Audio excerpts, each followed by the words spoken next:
یہ جو آپ نے کہا نا کہ اسٹیٹ کے ہم نوا ہوتے ہیں، شاعر ایسا کلی طور پہ تو نہیں ہوتا ایسا، کیونکہ میں سمجھتا ہوں کہ شاعر جو ہوتا ہے نا، اسے جنگ کے دنوں میں ایک سٹانس لینا ہوتا ہے، اسے بتانا ہوتا ہے کہ وہ لکیر کے اس طرف ہے یا اس طرف ہے۔ میں سمجھتا ہوں کہ شاعر وہ شخص ہے جو ہجوم میں کھڑا نہیں ہوتا، شاعر زندگی کے ساتھ ہوتا ہے، شاعر تہذیب کے ساتھ ہوتا ہے، شاعر انسانی اقدار کا دفاع کرتا ہے اور انسانی اقدار کو بطور ڈھال استعمال کرتا ہے۔ میں فخر سے کہہ سکتا ہوں کہ میں نے اپنا قلم جنگی ترانوں سے آلودہ نہیں کیا۔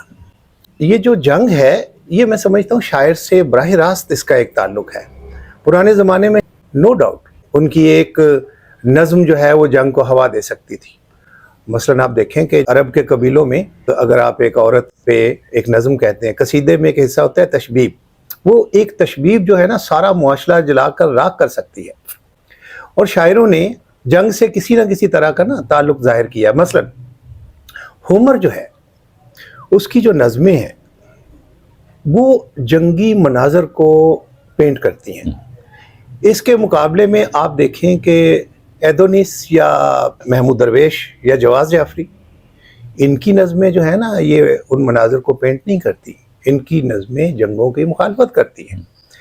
اچھا، ایک اور طرح کے شاعر بھی ہیں، جیسے اب انطرا بن شداد ہیں عرب کے شاعر، یا عمرو ابن کلثوم ہیں، وہ جنگوں میں براہ راست شریک رہے ہیں، انہوں نے قبائلی جنگوں میں حصے لیے اور اس عمل کا حصہ رہے۔ وہ بھی شاعر ہیں، وہ سبع معلقات کے شاعر ہیں۔ کعبے کی دیوار پہ سونے کے قلم سے ان کی نظمیں لٹکائی گئی، وہ جنگ کا حصہ رہے ہیں۔ اس کے مقابلے میں آپ دیکھیں کہ 20ویں صدی میں سارتر ہو یا لورکا ہو، وہ آپ دیکھتے ہیں کہ جنگوں کا حصہ رہے ہیں، وہ براہ راست گلیوں میں لڑے ہیں۔ تو شاعر جنگ سے علیحدگی اختیار نہیں کر سکتا، اور یہ سوال ہی غیر اہم ہے کہ شاعر اسٹیٹ کے ساتھ ہوتے ہیں، شاعر سچائی کے ساتھ، حق کے ساتھ ہوتے ہیں۔